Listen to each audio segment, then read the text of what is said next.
Benvenuti a Fabi TG, appuntamento con l'informazione dedicata al mondo dei bancari.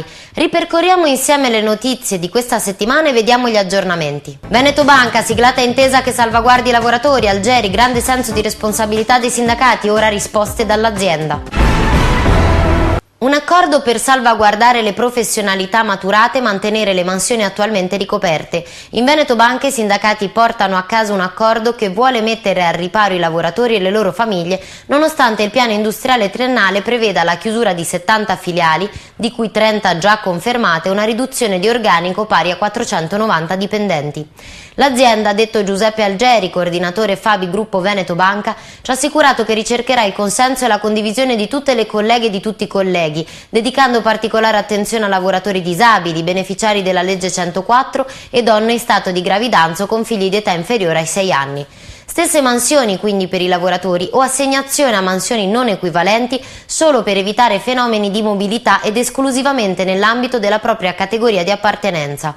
La riduzione dell'organico poi, secondo quanto siglato, riguarderà 110 lavoratori e partirà da coloro che hanno già maturato il diritto alla pensione o che la matureranno entro il 31 dicembre 2016. Chi lo farà volontariamente, presentando domanda entro 60 giorni dalla sottoscrizione dell'accordo, avrà diritto a percepire un premio di tempestività pari al 25% della RAL. Entro il 31 marzo 2016 potranno invece richiedere di accedere alle prestazioni del Fondo di solidarietà con una permanenza massima di 42 mesi, 3 anni e mezzo, coloro che matureranno il diritto all'erogazione della pensione dal 1 gennaio 2017 al 30 giugno 2020. Nell'accordo è stata inoltre ribadita la necessità della completa fruizione delle ferie. In considerazione del consistente numero di ore di lavoro straordinario confluite nella banca ore, è stato concordato che quelle maturate da oltre 24 mesi dovranno essere smaltite entro il 31 dicembre 2016. Consapevoli delle difficoltà nella fruizione di tali permessi, ha detto Algeri, abbiamo raccomandato all'azienda di rimuovere tutti gli ostacoli che potrebbero impedirne il completo smaltimento. Un altro importante punto riguarda i contratti part-time. L'azienda si è impegnata a facilitarne il ricorso in tutte le sue forme e nei confronti di tutto il personale.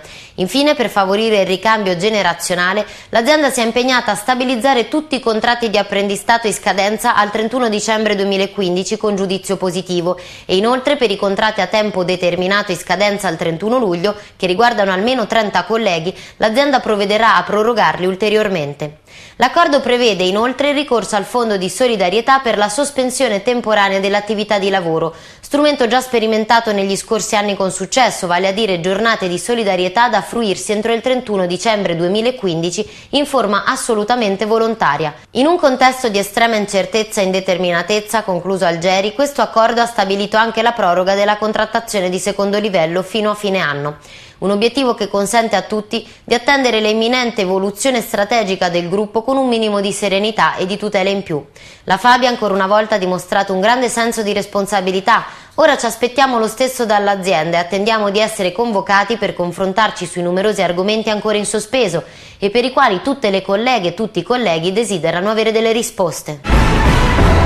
Ed è tutto per questo Fabi TG, arrivederci al prossimo appuntamento con l'informazione dedicata ai bancari. Grazie per l'attenzione e buona serata.